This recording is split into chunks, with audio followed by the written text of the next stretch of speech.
4 असंख्य 1 लाख कल्प. बापरे, कल्प म्हणजे काय? कल्प कल्पवर्ष.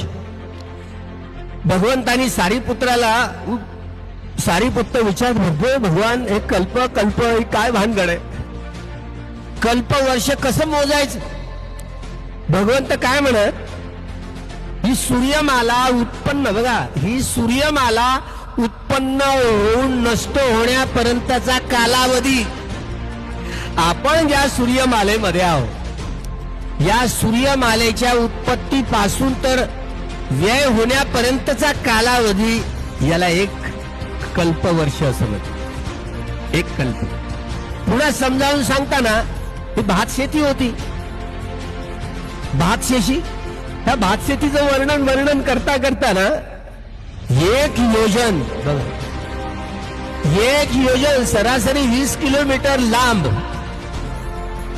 1 योजन लांब, 1 योजन रुंद आणि 1 योजन खोल एवढा खड्डा करायचा.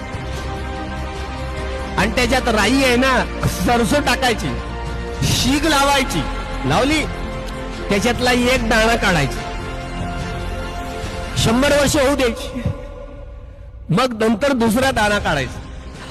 100 वर्षाच्या अंतरावर जेव्हा हा खड्डा खाली होईल तेव्हा मोजायचं 1 कल्प. आले की नाही बापासी ना? कशी मोजणी कराल? अपमानो बुद्धो, अपमानो धम्मो, अपमानो संघ. बुद्ध धम्म रत्न अशा आहेत ज्यांचं मोजण्यासाठी कुठलंही वजन नाही, प्रमाण नाही, वस्तुमान नाही.